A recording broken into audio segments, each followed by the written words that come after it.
За та бүхэндээ өдрийн мэнд хүргэе. Хуулийн үзэл баримтлал дээр засгийн газрын 2018 оны 291-р тогтоолыг бас дурдсан байна л да. 644 нэр төрлийн бүтээгдэхүүн үйлчилгээний тохирлын үнэлгээг заавал хамруулах шаардлагатай байгаа гэдэг. Ер нь тохирлын үнэлгээнд заавал бүгд хамрагдах ёстой мүү гэдэг зүйл практик дээр гарч ирээд байна шүү дээ.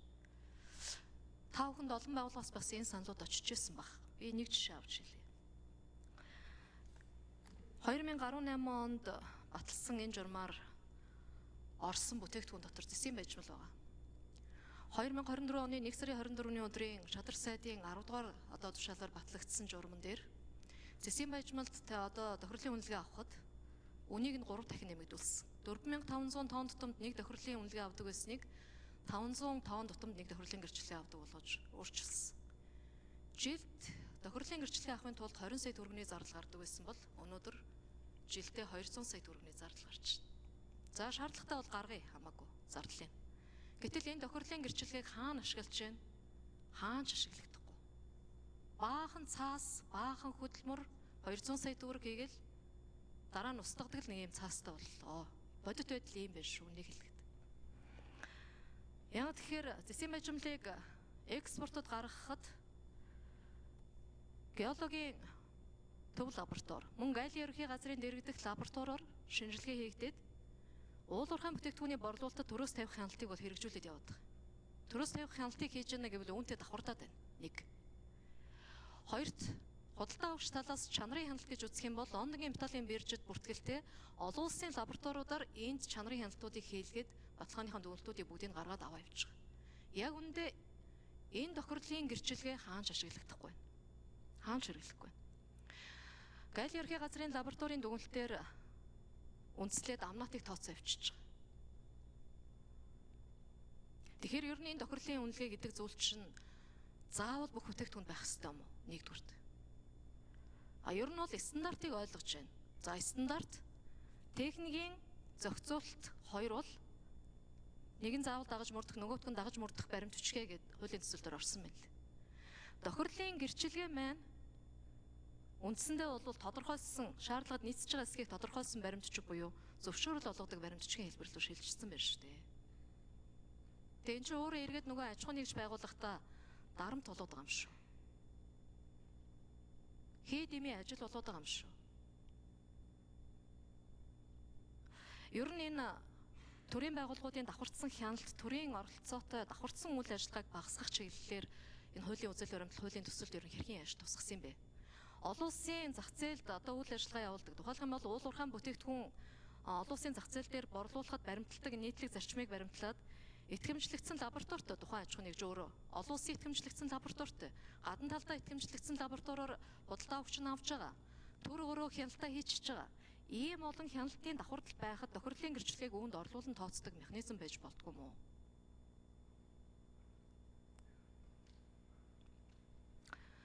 За дараагийн асуудал бол хоёр дахь асуулт бол стандарт тогтоож байгаа бүрэлдэхүүн өөрөө техникийн хороод тогтоож байгаа тийм ээ.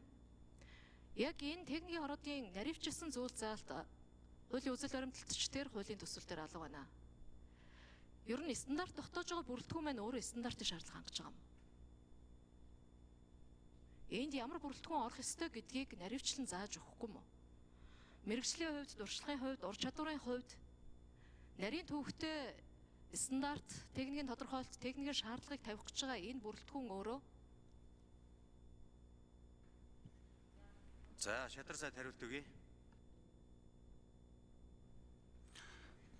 За стандарт баталж байгаа бүрэлдэхүүн өөрөө шаардлага хангаж байгаа юм уу гэдэг. Би бол энэ салбарыг хариуцж байгаа хүний хувьд үгүй гэж хэлнэ. Дээрээс нь энэ тохирлын үнэлгээтэй холбоотой хэд хэдэн юунууд биелэлтэй үзүүлэлтүүд гэдэг юм уу асуудлууд. Жишээ нь аюулгүй байдал, хэрэглээний баталгаа итгэлцэл. За дээрээс нь хууль ёс, дүрм журам гэдэг юм уу. За тэрнээсээ илүүтэй зах зээлийн зарчмаараа захирагдах ёстой ийм тогтолцоонууд байхгүй гэдэг. Тийм учраас энэ асуудлуудыг бид нэр зэгцлэе гэж энэ хуулийг оруулж ирж байгаа. Жишээ нь хүнсний аюулгүй байдал, эрүүл мэнд, за тэгээд үндэсний аюулгүй байдалтай холбоотой салбарууд дээр зайлшгүй тохирлын гэрчлэгээ авах ёстой. импортоор авч байгаа экспортлж байгаа аж ахуй нэгжүүд улс орнууд ч энийг шаарддаг.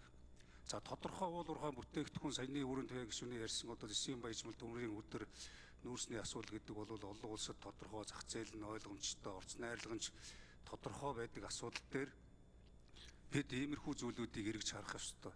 За дундуур нь янз янзын нуглаа явж байгааг үгүйсэхгүй. Тэгэхээр хаана хэн нэгний мэдэхгүй тайлбар хэлж тодорхой хуулиудаа дундуур нь ойлгомжгүй болгодог, уялдаа холбоогүй байдаг ийм нөхцөл байдлыг чигчлээл гэж энэ одоо хуулийн үжил баримтлал үндсэн одоо судалгаа хуулийн зүйл заалтуудыг оруулж ирж байгаа. Хууль өөрөө 34 орчим одоо 8 орчим зүйл заалттай ингэж шинжлэгдэж орж ирж байгаа. Гэхдээ энэ бол бүх юм болцсон гэсэн үг биш.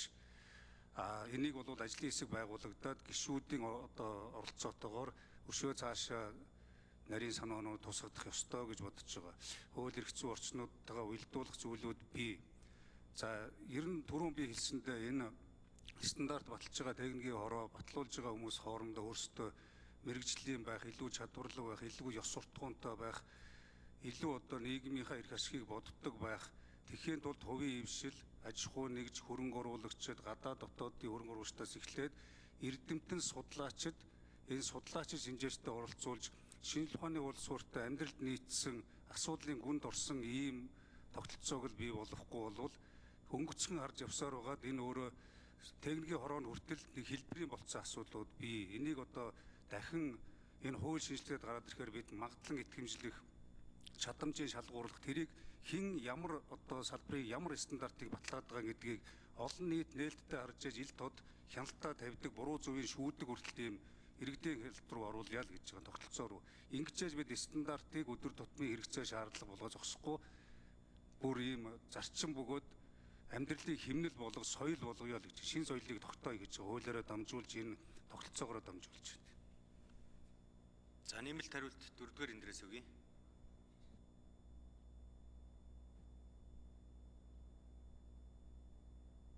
Өрийн төвийн гишүүний асуултанд товчхон хариулт. Энэ батлаад байгаа стандартын шаардлага хангаж байгаа мó гэдэг асуулт. Олон улсын ISO-гийн байгууллагаас бидэрт бол гайд болоо одоо бид нар зөвлөмж дүрмийн дагаж ажилладаг. Тэгэхээр олон улсын стандартууд MNS нэгийн хоёрын дагуу бид нар техникийн хорооны бүрэлдэхүүн, за техникийн хорооны хурлын одоо холбогдох дүрм журмыг бол бүгдийг дагаж барьж ажиллаж байгаа гэдэг бол хэлье. За тохирлын гэрчлэгээний асуудлыг зөвшөөрлөлтөй хойлоод явуулаад энэ бол тохирлын гэрчлэгээ чинь тухайн бүтээгдэхүүн үйлчилгээ стандартад тохирч ийнэ үгүй юу гэдгийг л нотолж гаргаж ирж байгаа. Тэрнээс ч бол энэ бол ерөөсөө тэр зөвшөөрөл бол биш гэдгийг бас энэ дээр олох хэрэгтэй. Альтернатив зэсийн баяжмалын асуудал байна. Олон улсын зэсийн баяжмал дээр бол 500-аас 600 тонн нэг удаагийн одоо тохирлын гэрчлэгээ одоо олгож тэрийг бол хэлгэлээр гарах одоо тийм дүрмтэй байдаг гэдэг нь бас энэ дээр дурдсан байхгүй ч байна. Энэ стандарт дээр яг гишүүд бас нэг зүйлийг их сайн ойлгомоор байгаа юм. Хэдий хэр хэмжээний олон тооны стандарттай улс байна. Тэр улс төдий чинээ их хүний эрхийг зөрчихгүй, үндсэн эрхийг нь зөрчихгүй, эрүүл аюулгүй орчинд амьдруулах боломжийг олгож өгч ийн гэдэг л ойлголт.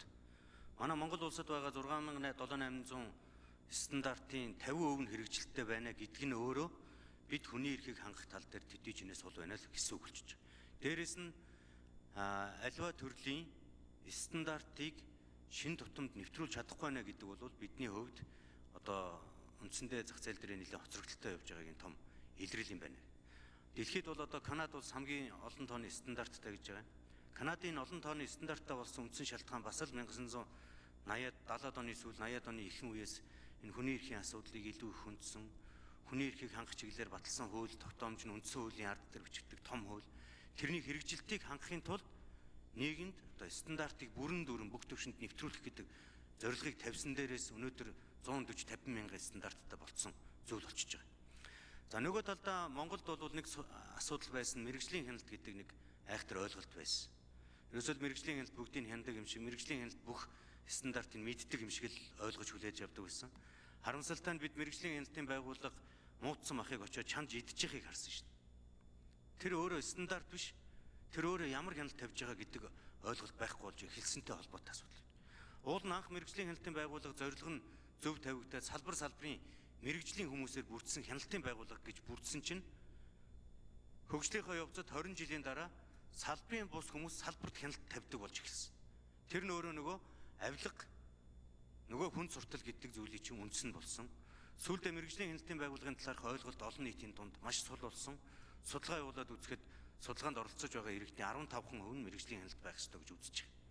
Тэгэхээр бид бол эхлээд хяналт тавина гэхээсээ илүүтэйгээр байх ёстой стандартыг гаргаж өгч чадах юм бол тэр стандартыг дагаж мөрдөх гэдэг нь өөрөө хувьхан иргэн аж ахуйн нэгж төрийн байгууллагын үүрэг болж эхэлж байна. Одоо өнөөдөр амьдрал дээр тохиолдож байгаа явдал гудамж талбайн засад тохиолдолтой холбоотой асуудлыг иргэд байнга шүүмжлээл ярьж л байдаг. Хот дүүргийн өдөр тууд ажил хариуцж байгаа хүмүүс нь өөрчлөлт шинжил сайжруулалтыг хийгээл явж л байна. Гэхдээ энэ бүгдийн цаана үзмжээр биш, ийм байх ёстой гэж үзэхээрээ биш. Одоо тулгаад өгсөн байгаа стандартын дагуу хийж чадаж байна уу үгүй юу гэдгээр хяналт тавьдаг. Тэр зүйлийг л бид гаргаж өгөх нь их чухал гэдэг үднэс. Энэ хуулийн төсөл бол 2022 оноос хойш бэлтгэгдэж өнөөдөр ингээд улсын хурлаар орж ирж хилцэгдэж байгаа. За өөрийн төв гүшүүн тодруулж суй. За шадар сайдын үнсэтэйгээ асуудалд бас ойлгож хандж байгаа талархалтай байна. Ажлын хэсгийн хариулж байгаа хариултанд за уучлаарай би нэг одоо зөвшөөрөл гэрчилгээ хоёроо одоохондоо ялгахтайгаа тэгээ асууж байгаа юм. Танаа олгож байгаа тохирлын гэрчилгээ зөвшөөрлийн хэлбэртэй болчиход байгаа байхгүй юу? Амьдрал дээр. Эн чинь нийцэхгүй байна гэдгийг би хэлээд байгаа юм. Энийг өөрчлөх юм а хуулиндаа оруулаач шинэ хуулиндаа. Стандарт батлаад байгаа тэр стандарт боловсруулаад байгаа техникийн хороод чинь стандартын шаардлага хангаж байгаа мó гэж би яагаад асууад байгаа юм гэхээр тэр заалт чинь хуулийн төсөл чинь байхгүй байгаа шүү. Хуулийн үзэл баримтлал чинь байхгүй байгаа шүү. Олон улсын байгууллагын зөвлөмжийг мөрдөд дагаж болно. Тэрийг үндэсний стандарт, үндэсний одоо мөрдөх дүрм журм болгоё гэж байгаа юм бол хуульчлалт. Хэн нэгэн дуртай хүн нь тэрийг аваад өөрчилдөг гэж болохгүй зү. Стандарт бол байх ёстой юу, байх ёстой. Түүнийг хэрэгжүүлэх чинь дахиад өөрөө.